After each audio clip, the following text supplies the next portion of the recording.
Hello, welcome to another episode here at Big Man in the Woods, and today I'm at PACCAR Scout Campsite. It is kind of, what are we talking about, 45 minutes away from central London, that kind of place. It is a Scout Activity Centre, it's amazing, it's in my county, so of course I'm selling it to you. I'm just doing some training today, but in this vlog, it's going to be all about me, questions that you guys have sent me to answer. Let's find out, all about me.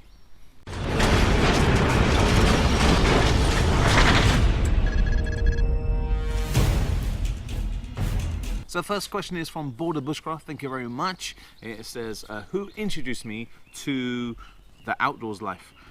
I'm kind of lucky, I was one of the kids that were brought up in the 80s, so I was always out and about, playing in fields, making dens.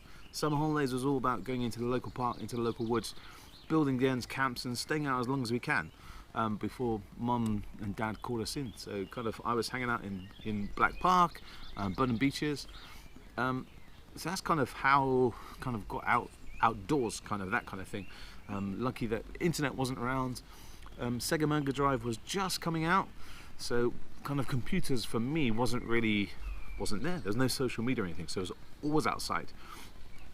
In regards to scouting, it started me signing up. I was moving to London, needed some friends. Someone told me about being a scout leader, signed up, rest is history kind of thing. And then I came here, where I am now, to PACCAR Scout Activity Centre and did my first leadership training. I met a guy called Ray Hutchinson who wanted to start a podcast called Urban Bushcraft. I did quite a lot of episodes on that. And while I was there with Ray, he was telling me about a bushcraft course for scout leaders that was based here as well at PACCAR by a guy called David Willis. So when I went along for a weekend to learn about bushcraft skills, and that's kind of where the love of bushcraft started. And here I am 12, 13 years later, still doing bushcraft, teaching bushcraft skills to scouts and leaders. Yeah, long-winded answer, wasn't it? Next question is from Camping Canulars and Chaos. If you're away for a couple of nights, do you prefer a hammock or a tent, and why? Good question. Mainly 90% I tent. Hammock, I do have a hammock. I've used it quite a few bits. Use it quite a lot at reunion when there's not enough space for all our tents. Yeah, I do like a hammock. I love my hammock, but it's trying to find a space, isn't it? A campsite that's got enough trees. So kind of coming here, there are trees, but if you've got your pitch and there's no trees around, it's not ideal really, is it? So my tent, but now I'm kind of moving on to my Airbeam tent. So I love my Airbeam tent. It's a bit big though, to be honest, but I love it because I can stand up in it. So yeah, I would say I'm more of a tent fan than a hammock. Next question is from Carl. What lighting do you use at camp, and does your choice change depending on the duration or location? So lighting. So lighting, just use LED lanterns, to be honest. Nothing special. Belvedere gas lamps. I don't personally like them. Just I've seen a few burns from them, from the scouts, even though you tell them don't touch. So we kind of just use LED lanterns. Bright enough, light enough, small. Just make sure you bring some plenty of batteries. And in the mess tent as well, same, lanterns. They're only 5-10 quid actually, they're not that long. But what I got in my tent, which I do like, is light on a rope. I bought it off Amazon for, I don't know, 5-10 quid, something like that. And it just looks like a light bulb on a rope, pull it, and that bad boy, nice lot of light in my tent. So that's what I use. So John Bilby, he asks, could we encourage architects to design outdoor living and cooking spaces into mainstream homes as a matter of normality in the future, being that the family well-being benefits association with such communal activities are clear? Wow, John. What a question. So let's start. Do you think we should get architects to design outdoor living and cooking spaces in kind of normal homes?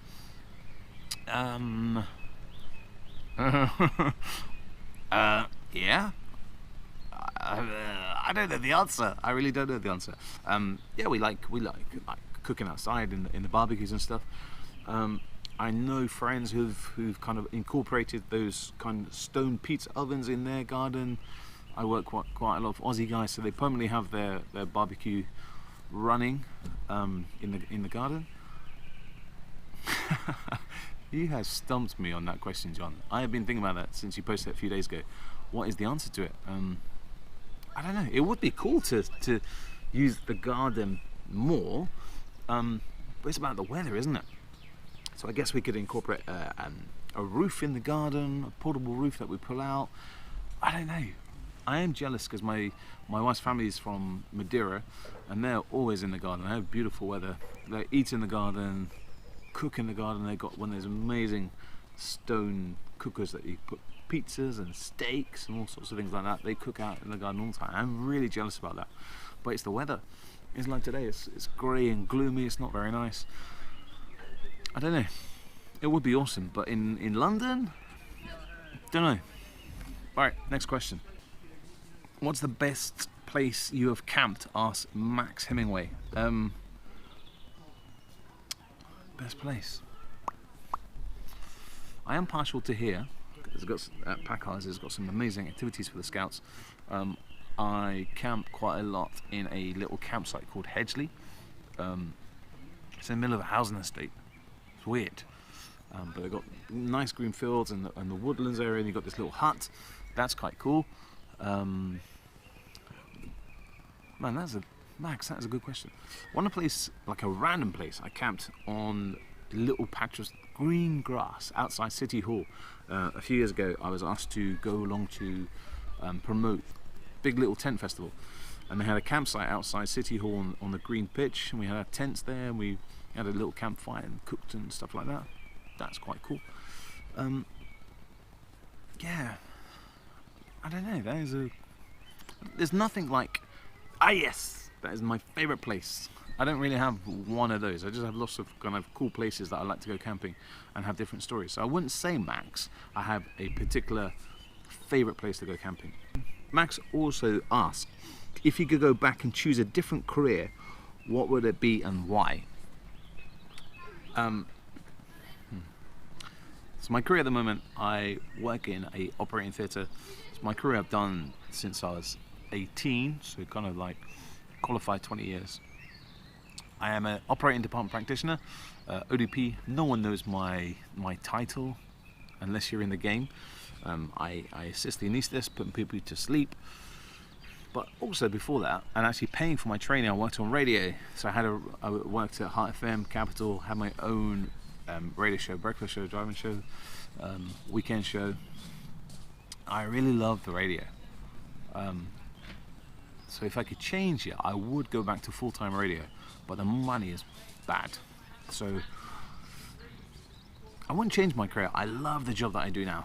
I love it. Maybe be a forest school teacher, I don't know, but that's only because of scouting that I've learned about that. But yeah, I probably would like to go back into radio. Miss radio. Miss it a lot. David Little says, what's your favourite campfire song? Oh man.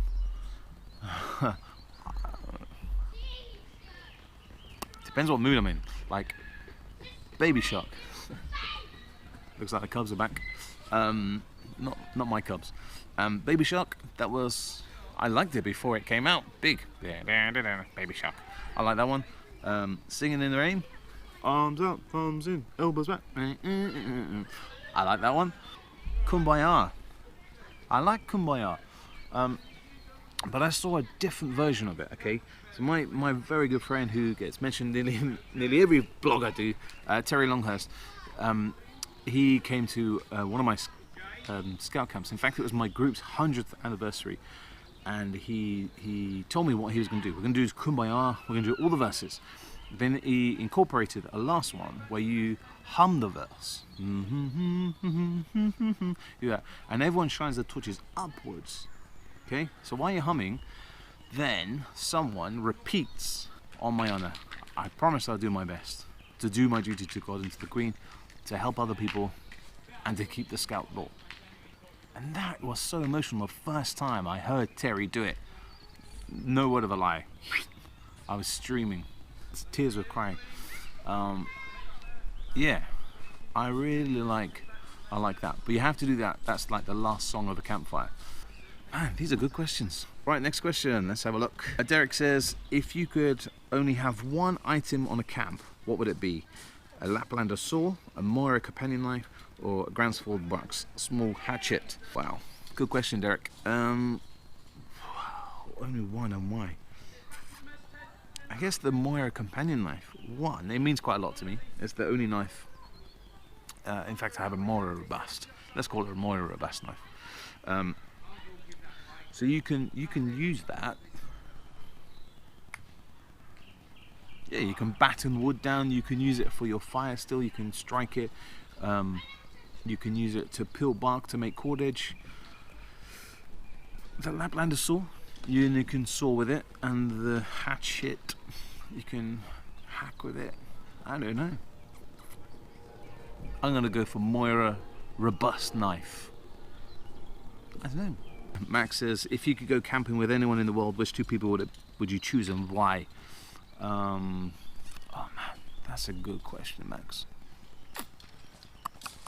Depends.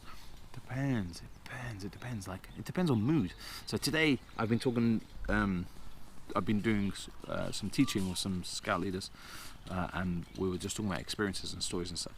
And I was talking quite a lot about Dwayne Fields, our scout ambassador, and also Steve Bagshaw. A future product that's coming up with those two that I don't really want to mention at the moment.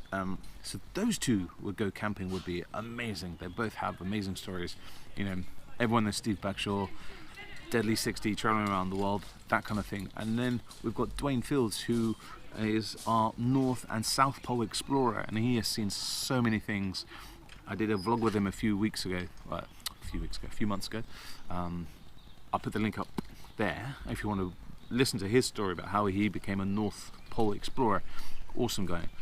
So maybe going camping with them, but then camping with my kids. I love camping with my kids. That could be another option.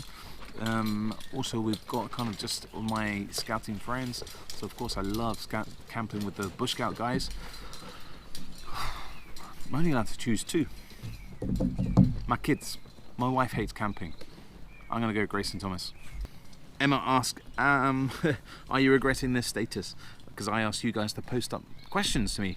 No, Emma, I'm loving these questions. It's quite fun. Some of these I have to kind of not use just because I've been asked hundreds of times. Let's see the next one. Al from the Dad's Net. Hello, Al. Lovely to chat to you guys. He asked me, what legacy do you want to leave for my kids? I don't know. I think I would like them to be proud of who I am, be a good dad, show them life skills and morals. A legacy just for them to be proud of who I am and not embarrassed. Whatever they do in life, I'm sure I'm going to be proud of them. Hopefully. Yeah. I want them to be kind of like, yeah, he was a good guy. Yeah, he might have shouted at me and moaned at me or whatever, but yeah, we love him as a dad. He's cool. Is that a legacy? Yeah, I think so. Guys, random questions about me. If you want to ask me another random question, that'll be fine. Comment below, email me, Twitter me, whatever. And I'd love to answer the questions that you want to know all about me, whether it's about camping, scouts, family, personal questions. I don't know. Ask me it, and I will do another episode of this here at Big Man in the Woods. Until next time, guys. Watch more of my vlogs, just up here, and I'll catch you next time here at Big Man in the Woods. Ta-da!